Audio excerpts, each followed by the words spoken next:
Acompáñeme en oración para seguir estudiando la palabra del Señor. Señor, nuevamente te damos gracias. Nos has permitido un día más de vida, una semana más, Señor. Ya estamos casi por terminar este mes de marzo, Señor, de este año 2022 que tú nos estás permitiendo vivir.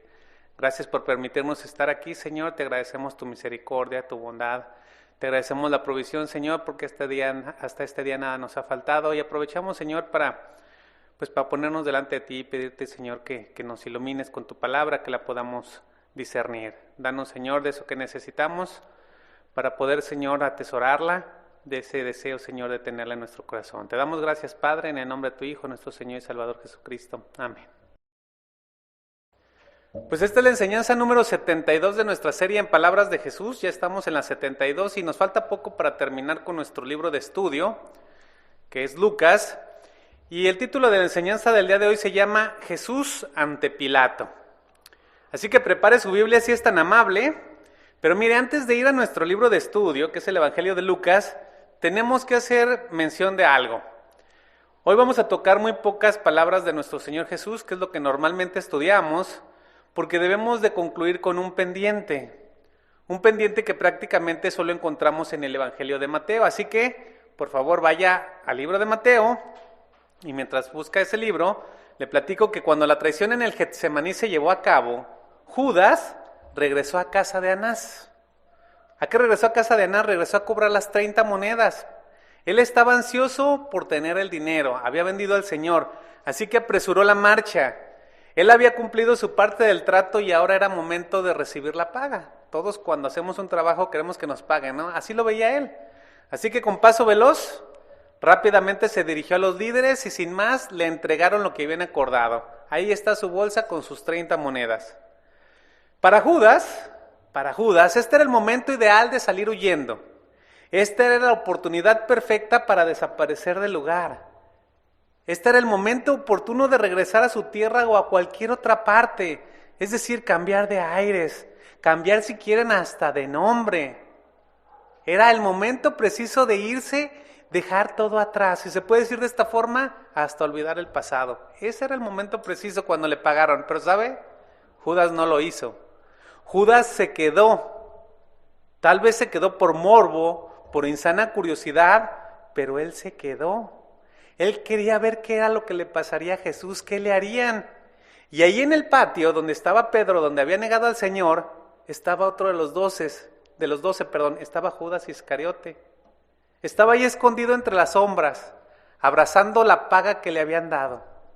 Ahí abrazaba su bolsa. Y mire, a Judas nadie lo tomó en cuenta. Nadie lo reconoció como seguidor de Jesús. ¿Por qué? Porque se veía como uno igual a ellos. Además ellos, la gran mayoría, sabían que él era el que lo había entregado. Judas de alguna manera pensaba, este era su pensar, que solamente Jesús sería apresado y lanzado a un calabozo. Esa era su idea. Él reconocía su traición porque cuando hacemos algo malo sabemos que hacemos algo malo, ¿no? De esta forma Judas sabía que había hecho algo mal. Sin embargo, mire, Judas no esperaba ver que lo golpearan hasta el cansancio. Él no esperaba ver que le reventaran los pómulos y las cejas y la nariz y le arrancaran la barba, que la sangre de su nariz no dejara de correr. Judas ciertamente era un traidor, pero él no estaba acostumbrado a ver sangre, no estaba acostumbrado a un espectáculo tan cruel y vil. Este era un espectáculo sumamente desagradable y doloroso hasta para los que estaban ahí viéndolo. Pero mira, a pesar de todo, se mantuvo observando el maltrato que recibía Jesús. Y por el contexto sabemos que él se sentía incómodo por la paliza. Mire, es evidente que él estuvo presente cuando a la mañana siguiente los líderes religiosos intentaron hacer un falso juicio para aparentar legalidad. Y esto también lo vimos la semana pasada. Pero cuando Judas se dio cuenta de que la intención de estos hipócritas religiosos era condenar a Jesús a la muerte, cuando él vio que habían decidido llevarlo al gobierno romano para buscar su ejecución, él tuvo un profundo remordimiento. Judas, hasta cierto punto, estaba de acuerdo con que apresaran a Jesús y que tal vez lo golpearan un poco, pero él no esperaba ver algo así, tan cruel y vil. Dentro de sí se sintió mal, su conciencia le estaba demandando hacer algo.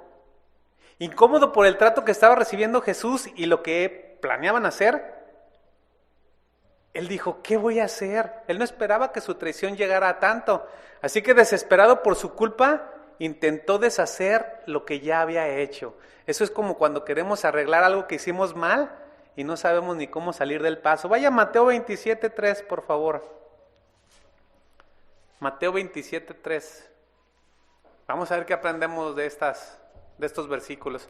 Entonces Judas, el que le había entregado, viendo que era condenado, vaya leyendo ahí, siguiéndome con su vista, viendo que era condenado, devolvió arrepentido. Subraye la palabra arrepentido. Devolvió arrepentido las 30 piezas de plata a los principales sacerdotes y a los ancianos. A ver, dice que devolvió arrepentido. Mire, la palabra o el término griego que se utiliza para arrepentirse es metanoeo. Esto significa un profundo pesar, un cambio de actitud, una evidencia de un cambio de verdadero de conducta. Pero la palabra arrepentido que aparece en el verso 3, aquí en el verso 3, en el original griego es metamelomai, que es una palabra diferente. Y esto es solamente sentir remordimiento. Entonces aquí está especificando con esa palabra que está mal traducida en su contexto, que solamente sintió remordimiento. Es decir, que en el momento en que se dio cuenta de lo terrible de su acto, sintió tristeza, lamentó los resultados de su acción y afirmó que había pecado. Pero ¿saben? No muestra una disposición de cambiar, simplemente aceptó que estaba haciendo algo incorrecto. En el verso 4, ahí de Mateo 27, dice, yo he pecado entregando sangre inocente. Entonces llegó y aventó las monedas, regresó las monedas y dice que se arrepintió. Dice, yo he pecado entregando sangre inocente. Mire, hasta cierto punto se puede decir que Judas iba bien. Reconoció su pecado ante los hombres, pero llegó hasta ahí, hasta ese nivel. Su incompleto acto de constricción, su incompleto acto de dolor por lo que él había hecho, no fue para salvación. Él se quedó a medias. Ciertamente confesó, pero no confesó a Dios. Judas no acudió a Dios, no dijo, Padre, he pecado contra el cielo, he pecado contra ti. Él no hizo eso. Reconocía que había hecho mal, pero no fue a postrarse delante de Dios. En su corazón seguía existiendo el orgullo, la enemistad, la rebeldía, etcétera, etcétera. Es decir, le dolía en la carne. ¿Por qué? Porque todos tenemos conciencia de una u otra forma. Le dolía ahí, en su interior, pero no de la manera correcta. Y el problema radica en que Judas sí, ciertamente devolvió el dinero a los sacerdotes, pero jamás se volvió a Dios. Él no se volvió a Dios. Y ese fue su error. Sí, sabía el mal que había hecho, pero no fue a postrarse como a Pedro.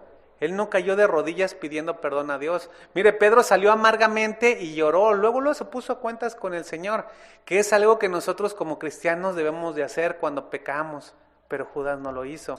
Ahora, si él hubiera hecho de lado su orgullo, pues está por demás decir que el Señor lo perdonaría, ¿verdad? Pues el Señor lo perdonaría. ¿Por qué? Porque literalmente Pedro hizo lo mismo. Mire, Judas lo entregó con un beso, lo traicionó. Pero Pedro igual lo negó. Y esto también era traición, también era pecado. Pero, ¿dónde radica la diferencia? En cómo reaccionaron ambos. Después de pecar, ¿cómo reaccionaron ambos? Ahí está la gran diferencia. Uno lo hizo de manera correcta, el otro lo hizo de manera incorrecta. ¿Por qué? Porque Judas fue un testigo falso. Fue un testigo falso cuando fue y lo incriminó. Pero ahora él se regresó con los líderes religiosos y declaró que se había equivocado. Incluso dio testimonio de que Jesús era inocente. Él fue y les dijo, miren, ahí está su dinero, él es inocente. Pero aunque los del Sanedrín deberían de tomar la declaración de Judas como verdadera, porque era verdadera, como válida, a ellos ya no les importaba. Mire, Judas ya no estaba dentro de sus planes. Judas ya no era alguien de utilidad. Y así se lo dijeron en la segunda parte del verso 4 ahí de Mateo. Ellos le dijeron, ¿qué nos importa a nosotros? Allá tú. Así que debemos de tener cuidado con quienes nos relacionamos. Porque después de que nos utilicen, así nos pueden decir, ¿qué nos importa a nosotros? Allá tú. Le entraste, ahora te aguantas. Para estos perversos hombres, Judas solamente fue una herramienta. y ahora no era más que un estorbo. Mira, ya te pagamos. Todavía traes abrazando las monedas, no queremos saber de ti. Ese es tu problema, no vengas con tus cosas, largo de aquí, vete. Y mire, Judas, al ver el cinismo de estos hombres y además de cometer el error de no buscar a Dios, tomó otra mala decisión. Él buscó la puerta falsa. Buscó salir por la puerta falsa. En Mateo 27:5 dice, y arrojando las piezas de plata en el templo, ahí las aventó, salió y fue y se ahorcó. Qué mala decisión, ¿verdad? Fue y se ahorcó. Judas, ponga mucha atención a lo que voy a decir, Judas fue uno de los 12. Era un cristiano. Y tal vez algunos digan, no, ¿cómo que era un cristiano? Sí, era un cristiano, un creyente. Él estuvo de acuerdo con los demás cuando reconocieron a Jesús como el Hijo de Dios, cuando dijeron, ¿a quién iremos si solo tú tienes palabras de vida eterna? Él estaba ahí. Mire, Judas predicó el Evangelio. Él fue enviado junto con los demás y sanó enfermos, sacó demonios. Pero un día, de alguna forma él decidió ya no pertenecer más al grupo. Decidió desertar y hacer de lado lo que en su momento creyó. Y de manera consciente, él apostató de la fe. De manera consciente. Y esto lo encontramos en Hechos de los Apóstoles. Ahí están hablando sobre Judas y dice lo siguiente en Hechos 1:17. Están hablando de Judas, dice, y era contado con nosotros y tenía parte en este ministerio. Era contado con nosotros. Los mismos discípulos lo reconocen. Él era uno de nosotros, pero ya no fue más. Verso 18. Este pues, con el salario de su iniquidad, adquirió un campo y cayendo de cabeza, se reventó por mitad y todas sus entrañas se derramaron. Ese fue el final trágico de Judas. Mis hermanos, la pregunta es, ¿cómo es que alguien que estuvo a diario con Jesús pudo traicionarlo? ¿Cómo? ¿Cómo si recibió el mismo llamado y las mismas enseñanzas que todos los demás? Mire, la respuesta es muy sencilla. Perverso y engañoso es el corazón. Judas decidió rechazar las advertencias de Jesús. Él también decidió rechazar los ofrecimientos de perdón y de misericordia. Mire, él olvidó, o más bien ignoró lo que él mismo había predicado. Él había salido a los pueblos a decir, arrepentíos que el reino de los cielos se ha acercado. Él les había dicho eso a los demás, arrepiéntanse, pero él de su mal acto no se arrepintió. Así que este hombre de alguna forma endureció su corazón y se unió a los enemigos de Jesús en un complot para traicionarlo. Aún reconociendo su maldad y sabiendo lo que tenía que hacer, no lo hizo. No se arrepintió y por último se suicidó. ¿Y saben? El perdón, la misericordia, la salvación estaban a su alcance. Solo tenía que negarse a sí mismo, hacer de lado su orgullo, pedir perdón a Dios y clamar por el oportuno socorro. Eso era todo lo que tenía que hacer. Ahora, mis hermanos, ustedes y yo, aunque no queramos, sabemos que tenemos el mismo potencial de Judas de negar al Señor. Tenemos el mismo potencial de abandonar sus caminos, de seguir otras cosas, otras ideas, otros vientos de doctrina. Y tal vez a usted piense, no, David, ¿cómo crees? No, yo no. Yo seré fiel hasta el final. Hey, sí, Pedro. Miren, mis hermanos, la palabra de Dios nos advierte que aún siendo cristianos verdaderos, podemos apartarnos del camino correcto. Esto lo encontramos en Hebreos 3:12, que dice, mirad hermanos, ¿a quién se está refiriendo? A los cristianos, ¿verdad? Mirad hermanos que no haya en ninguno de vosotros corazón malo de incredulidad para apartarse del Dios vivo. Antes exhortados los unos a los otros cada día, entre tanto que se dice hoy, para que ninguno de vosotros se endurezca por el engaño del pecado. Mire, mis hermanos, no deje de ver esa parte que es para nosotros, para creyentes. Nos advierte que no caigamos en incredulidad. Esta es una advertencia para usted y para mí. Cuando dejamos de estar en comunión con el Señor, cuando no seguimos sus pasos, pues empezamos a caminar por ahí y a hacer de las nuestras. Y mire, tenemos malos pensamientos, actuamos mal, hacemos lo incorrecto, pero cuando estamos en comunión con el Señor nos vuelve a meter al camino, nos redarguye y empezamos a seguir caminando nuevamente. pero muchas de las veces no lo hacemos y cada vez más nos alejamos. Y eso fue lo que le pasó a Judas. Él endureció su corazón por el engaño del pecado, se llenó de incredulidad, se apartó de Dios y esa fue la peor decisión. Sin Dios fue y se ahorcó. Qué triste, ¿verdad?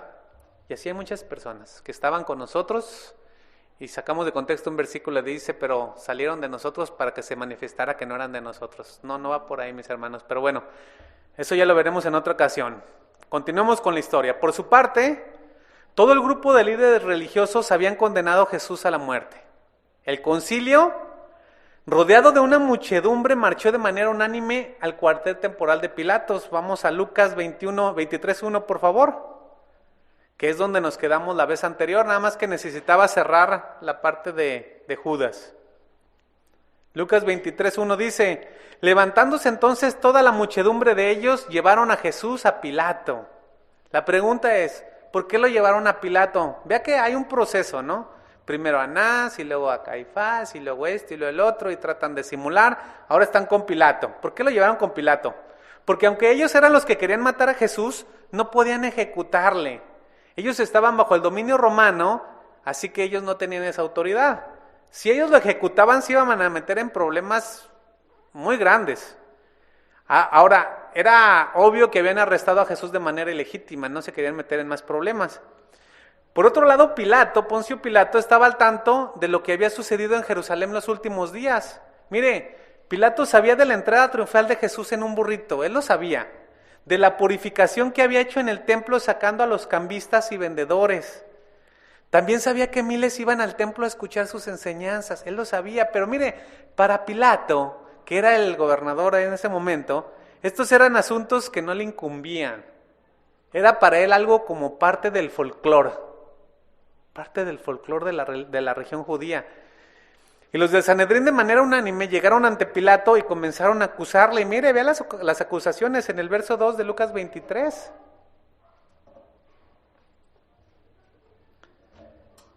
Dice, a este hemos hallado, refiriéndose a Jesús, a este hemos hallado que pervierte a la nación y que prohíbe dar tributo a César diciendo que él mismo es el Cristo, un rey.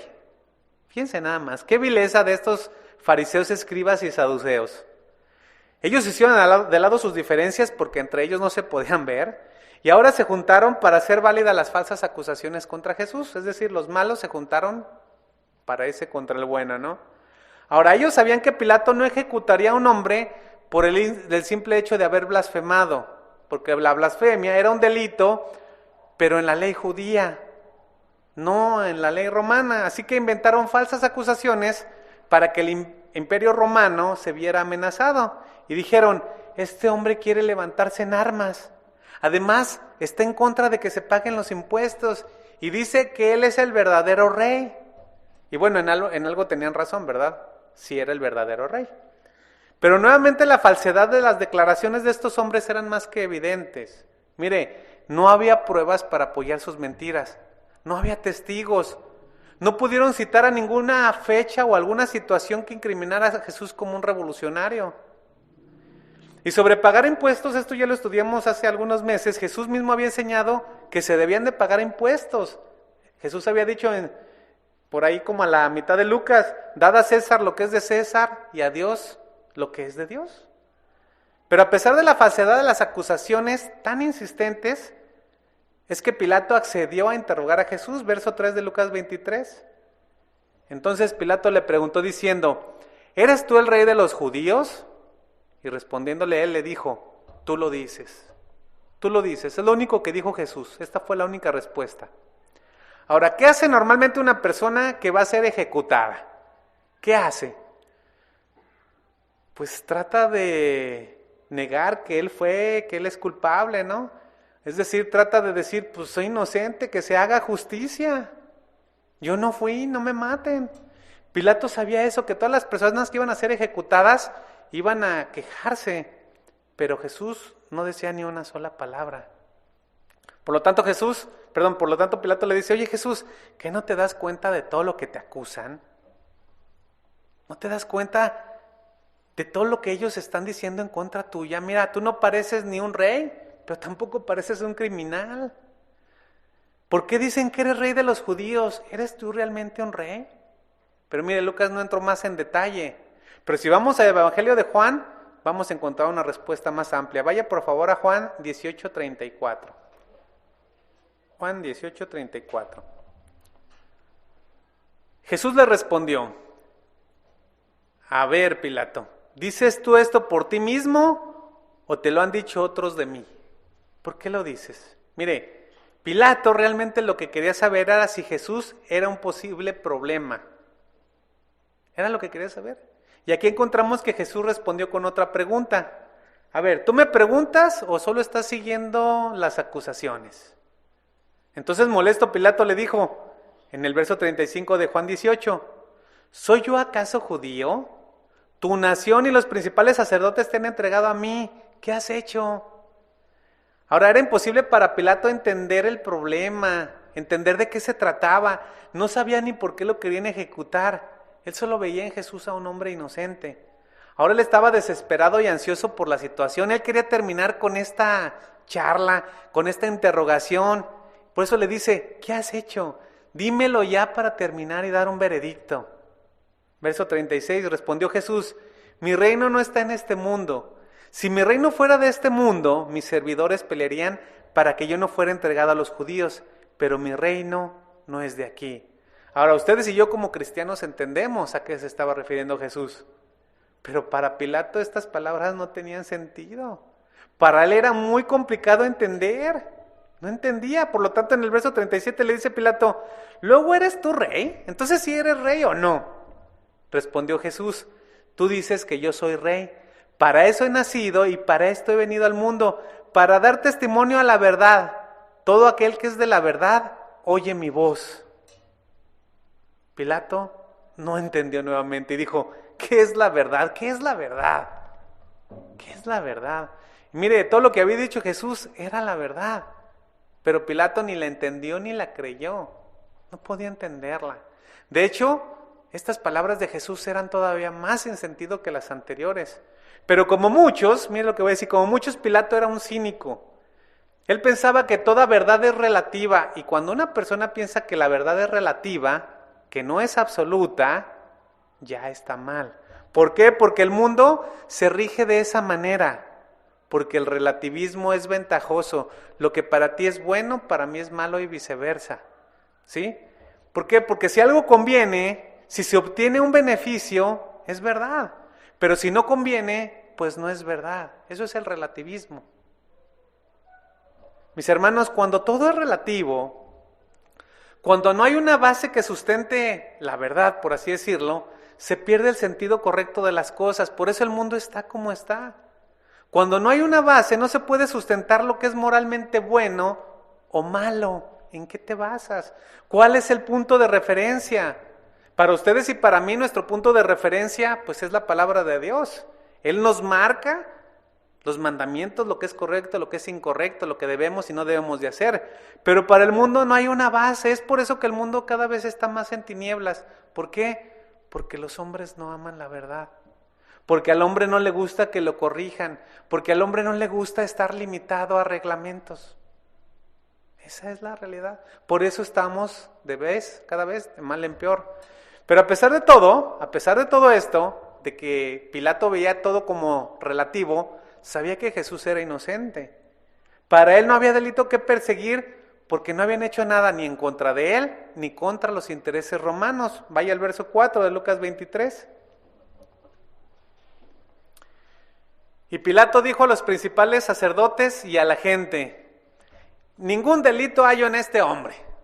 O sea, ¿por qué lo quieren matar si no encuentro ningún delito? Los líderes religiosos le habían imputado falsos delitos en contra de Roma. Él es un sedicioso, él no paga impuestos, etcétera, etcétera. Pero el veredicto de Pilato fue, todo lo que ustedes dicen es mentira, no halló delito en este hombre. Ahora estos hombres estaban motivados por el odio hacia Jesús. Por lo tanto, no se quedaron callados y comenzaron a discutir con Pilato. Lucas 23:5 dice, pero ellos porfiaban, es decir, insistían diciendo, alborota al pueblo, enseñando por toda Judea, comenzando desde Galilea hasta aquí. Mire, el Sanedrín no estaba satisfecho con el veredicto de Pilato. Es más, a ellos no les interesaba la justicia, solo querían matar a Jesús. Ellos querían que Pilato cediera ante su odio, y Pilato lo sabía. Pero él tenía temor de que estos hombres fueran a Roma y la acusaran contra el César. Él no quería tener problemas, porque mira, era una bola de chismosos y problemáticos, ¿no? No tienen ni idea de cómo se trataban en esos tiempos. Bueno, si lo vemos con los políticos de hoy, creo que sí tienen idea. Pero bueno, es otra historia. Así que Pilato buscaba una salida, la que fuera, él quería quitarse el problema. Y en el verso 6 de Lucas 23 encontramos que halló una salida. Entonces Pilato, oyendo decir Galilea, mire, Galilea, a veces leemos así de corrido y como que no entendemos, ¿no? Pero dice, preguntó si este hombre era Galileo. Y al saber que era de la jurisdicción de Herodes, porque Jesús era Galileo, le remitió a Herodes, que en aquellos días también estaba en Jerusalén. Ahí estaba la salida. Que lo juzgue alguien que tenga jurisdicción de Galilea. Ay, váyase para allá. Pilato estaba buscando la forma de no participar en el conflicto. ¿Saben qué? Yo no quiero saber nada. ¿Sí? ¿Saben qué? Esta no es la dependencia, váyanse a otra. ¿Saben qué? Esta tampoco, váyanse a otra. Verso 8. Herodes viendo a Jesús, fíjense nada más esta historia. Herodes viendo a Jesús se alegró mucho porque hacía tiempo que deseaba verle. Qué curioso, ¿no? Deseaba verle, ¿pero para qué? Porque él había oído muchas cosas acerca de él y esperaba verle hacer alguna señal. ¿Por qué se alegró? Mire, Herodes veía en Jesús una especie de mago o de hechicero. Él tenía ganas de conocerlo, pero por el morbo de ver si hacía algo sobrenatural. Él quería que le hiciera una especie de espectáculo, ¿no? Algo así como David Copperfield, que le hiciera algo así emocionante. Ahí está, mire, en Lucas 9:7 dice... Me voy a regresar un poquito. Herodes el tetrarca, ¿sí? Esto fue como a la mitad de las enseñanzas, dice, oyó de todas las cosas que hacía Jesús y estaba perplejo porque decían algunos, Juan ha resucitado de los muertos, otros, Elías ha aparecido y otros, algún profeta de los antiguos ha resucitado. Y dijo Herodes, a Juan yo le hice decapitar. ¿Quién pues es este de quien oigo tales cosas? Y procuraba verle. Entonces desde tiempo atrás Herodes le quería conocer. Y ahora de la manera más inesperada se le hizo conocer a Jesús. Se lo llevaron.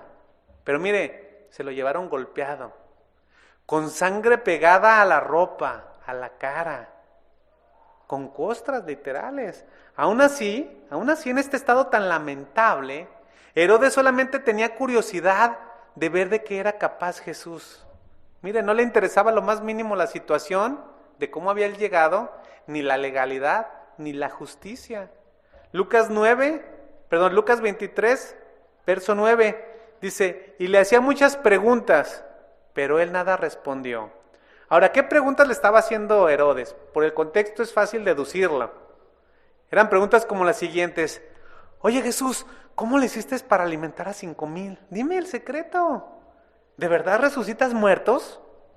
¿Controlas el viento y a las olas? Oye, ¿y cómo le haces para sacar demonios? ¿Cómo sanas a los enfermos? Dime, ¿de dónde viene tu poder? Pero Jesús no respondió. Verso 10.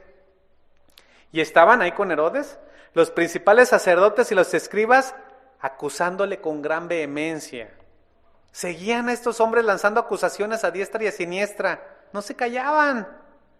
Pero Herodes tampoco encontró en Jesús lo que esperaba.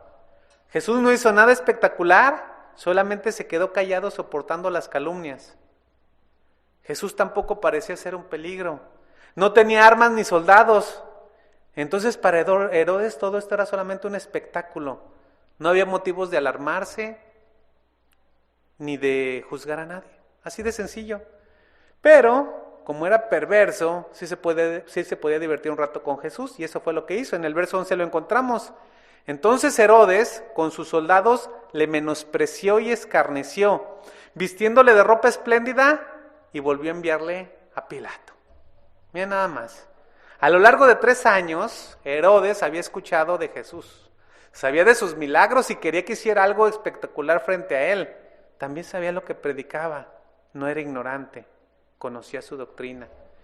Y esta es una lamentable situación. Cuando pudo estar cerca de Jesús, simplemente se burló de él. No juzgó con justo juicio. Mire, si hay muchas personas, saben de la palabra de Dios, se les comparte, se les dice, y cuando tienen la oportunidad de arrepentirse, no lo hacen. Solamente se burlan. Ay, ¿tú crees en esas cosas? ¿En qué crees tú? ¿En qué crees tú? Muchos creen en que venimos de una ameba, en fin, eso es otra historia. Así que llegará el día en que esos que menospreciaron al Señor serán juzgados. Verso 12 de Lucas 23. Mire qué curioso. Y se hicieron amigos Pilato y Herodes aquel día, porque antes estaban enemistados entre sí. No se podían ver. De hecho, uno había pedido al César que quitara al otro y viceversa. No se podían ver. Pero ahora se hicieron amigos. Hasta las rencillas entre estos dos hombres se terminaron. ¿Le ha tocado que dos personas malvadas se juntan y hasta se hacen cuates para atacar a otros? Ahí está el ejemplo. Y aunque Herodes y Pilato eran testigos de la inocencia de Jesús, no quisieron liberarlo. ¿Por qué? Porque tenían temor del peligroso grupo de líderes religiosos. Porque era peligroso este grupo. Verso 13 de Lucas 23. Entonces Pilato, convocando a los principales sacerdotes y a los gobernantes y al pueblo, les dijo: a ver, me habéis presentado a este hombre que perturba al pueblo, pero habiéndole interrogado yo delante de vosotros, no he hallado nada en este hombre delito alguno de aquellos que le acusáis. Ni aun Herodes, ni él ni yo, porque os lo remití a él. Y he aquí, nada digno de muerte ha hecho este hombre. Y mira la decisión de Pilato: le soltaré pues después de castigarle. Esta era la decisión del gobernador, entre comillas, porque él no quería tener la sangre de Jesús en sus manos. Y mire, él albergaba la esperanza de que una vez que Jesús fuera fuertemente castigado, es decir, que le dieran, por así decirlo, su merecido, una vez que fuera flagelado, pues lo soltaría. Y que después de este castigo tan severo, en el que Jesús pasaría meses o tal vez años recuperándose de las terribles consecuencias del maltrato, porque eso es lo que pasaba, ¿no? Muchas de las personas que sobrevivían, pues se les dañaban los tendones, imagínense nada más, para recuperarse. Pasaría Jesús años recuperándose. Él esperaba que después de este maltrato se dieran por bien servidos los judíos, que ya olvidaran el asunto. Él no quería tener problema con ellos, porque ellos le eran una piedra en el zapato. Entonces dijo: lo voy a castigar a más no poder. Va a quedar prácticamente inválido, pero no lo voy a matar. Eso era lo que él deseaba. Y ya que ellos se dieran por bien servidos. Y dice en el verso 17 de Lucas 23, y tenía necesidad de soltarles uno a un preso en cada fiesta. Mire, tradicionalmente, a manera de expresar misericordia, en esas fechas se liberaba a un reo. Ahora, Pilato quiso aprovechar la oportunidad para soltar a Jesús. ¿Por qué? Porque sabía que era inocente. Lo quiso aprovechar la oportunidad. Pilato no era tonto, pero se sentía acorralado. Y él esperaba que la multitud pidiera la liberación de Jesús. Si la multitud reaccionaba a su favor, los líderes religiosos ya no podrían hacer nada. Así de sencillo. La multitud pidió que Jesús fuera liberado y ahí lo dejamos. Pero el verso 18 de Lucas 23 dice: mas toda la multitud dio voces a una diciendo: fuera con este, suéltanos a Barrabás. Pilato fue sorprendido. Mire, él no esperaba la reacción de esta multitud. Se dio cuenta que los líderes religiosos habían desplegado a su gente para alentar al populacho. En otras palabras, se le adelantaron. Y mis hermanos, aquí podemos ver que fácilmente se manipula a las personas que no alcanzan a discernir, que no alcanzan a ver de una manera correcta. Unos pocos días antes, ni una semana, estas personas habían recibido con adulación y con cánticos a Jesús. Le habían dicho: bendito el que viene en el nombre del Señor. Esas mismas personas. Y ahora preferían la liberación de un hombre que sí era malvado, que sí era culpable. Era un claro ejemplo de lo que vendría. El justo por los injustos. Barrabás, soltarían a Barrabás, verso 19. Dice que este había sido echado en la cárcel por sedición a la ciudad y por homicidio. Imagínense, este sí era asesino. Por lo tanto, Pilato no estaba satisfecho con soltar a este peligroso hombre en el lugar de Jesús. No estaba satisfecho. Verso 20. Por lo tanto, les habló otra vez Pilato queriendo soltar a Jesús. Pero ellos volvieron a dar voces diciendo, crucifícale, crucifícale. Qué increíble, ¿no? Qué necedad de los hombres. Le habían reconocido como el Mesías de Israel, como el maestro, como el profeta, como el rey. Y ahora todo cambió. Todo cambió a desprecio, a ansias de verlo muerto. Estas personas sin discernimiento entraron en el juego de los fariseos y de los escribas. Y mire, muchas de las veces nosotros también como cristianos caemos en el juego de muchos abusivos cuando no tenemos discernimiento y no estudiamos la palabra de Dios. Y si usted se mete a buscar en internet, se dará cuenta de cuántos grupos hay que hacen abusos de las personas. Manejan a su antojo a cientos. Hacen lo que quieren con ellos. Así que por eso tenemos que aprender la palabra de Dios y ponerla por obra. Así que estas personas gritaban, crucifícale, cuélgalo en un madero, cuélgalo. La turba se estaba poniendo frenética y esto podía acabar en un tumulto. Mire, la situación era peligrosa. Y esto para Pilato era más peligroso porque podía terminar con su carrera política. Podía terminar con su carrera política. Si llegaba a oídos del César, ¿no? Y como la gran mayoría, Pilato tenía que tomar una decisión. Él tenía que escoger entre sus intereses o escoger a Jesús. Y así estamos nosotros, ¿no? Literal. Muchas de las veces o escogemos lo que queremos o escogemos al Señor. Pero muchas veces, mis hermanos, actuamos igual que Pilato. Preferimos lo nuestro antes que al Señor y saben, no se pueden ambas cosas. Pero Pilato estaba intentando hacer algo para evitar el fatal desenlace. Y nuevamente insistió, verso 22 de Lucas 23, y él les dijo por tercera vez, pues qué mal ha hecho este. Ningún delito digno de muerte hallado en él. Le castigaré pues y lo soltaré. Les repitió lo que ya les había dicho. Verso 23, mas ellos estaban a grandes voces pidiendo que fuese crucificado. Y las voces de ellos y de los principales sacerdotes prevalecieron.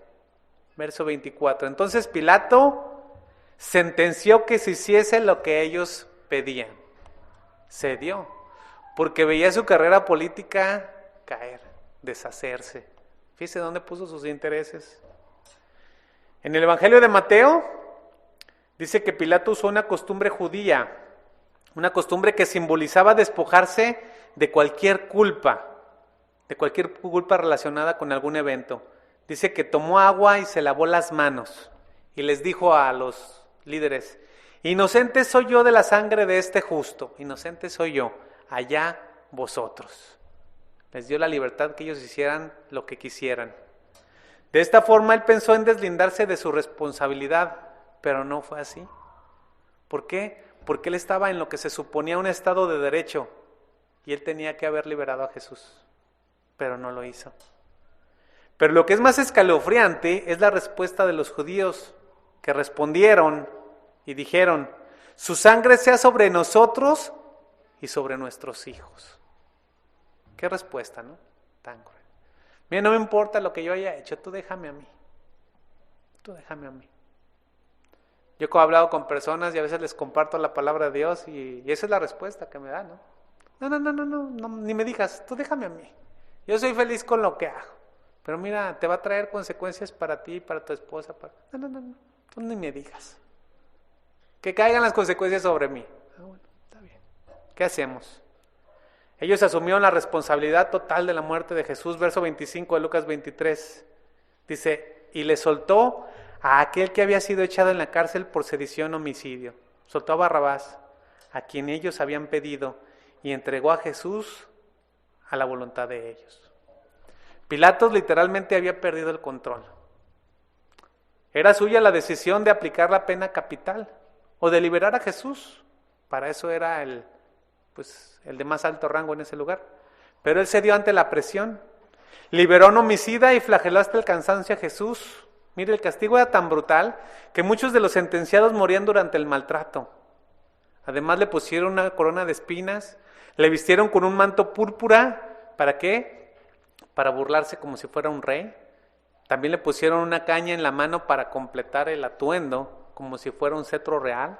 Y de esta forma se burlaban del Rey de Reyes y del Señor de Señores. Lo abofeteaban, le golpeaban en la cabeza con la misma caña. Cada vez le clavaron más las espinas en las sienes. Era un maltrato terrible. Pero mientras Jesús era entregado a la voluntad y al odio de estos hombres, Él no dijo nada. Jesús se mantuvo callado.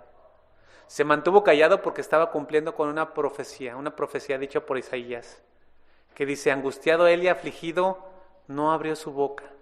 Como cordero fue llevado al matadero, y como oveja delante de sus trasquiladores enmudeció y no abrió su boca. Mis hermanos, a pesar de la maldad de la falta de discernimiento, del odio, de ese corazón tan duro, de la injusticia humana, el plan de Dios para la redención del hombre estaba por consumarse, a pesar de todo. Y aquí es lo único que puedo decir: híjole, Señor, qué grande es tu misericordia. El Señor iba rumbo a la cruz. Eso lo veremos próximamente. Vamos a orar.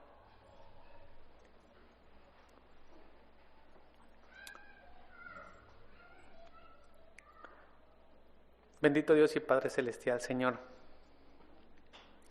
tú nos muestras en tu palabra las cosas como realmente fueron, de una manera, pues puede decirse que cruda. Muchas veces no queremos verlo así, pero tú no escondes nada y nos muestras también el perverso y engañoso corazón que tenemos los humanos. Cómo podemos aparentar un día una cosa y otro día hacer otra cosa, Señor. Cómo podemos actuar de la manera incorrecta como actuó Judas, aún habiendo estado, Señor, a tu lado. Ayúdanos, Señor, a perseverar en ti, a estar en ti, a permanecer en la vid, Señor, porque si nos separamos de ti, muy probablemente te negaremos, nos haremos de lado, Señor. Ayúdanos, Señor, a tener esa fuerza, ese deseo de continuar, de perseverar, de estar en ti, en tu palabra, Señor. Y también, Señor, queremos agradecerte porque a pesar de todo, tu plan siguió adelante. Tú habías creado, pues, al hombre, Señor, con una expectativa, falló, pero aún así tú nos diste otra oportunidad en Cristo Jesús. Queremos, Señor, aprovecharla cada día y agradecerte por esa oportunidad que tú nos das de ser tus hijos, de ser salvos, Señor, ante tu presencia. Te damos gracias y nos dejamos en tus manos, agradecidos por tu palabra. Llévanos con bien a nuestras casas, en el nombre de tu Hijo, nuestro Señor y Salvador Jesucristo. Amén.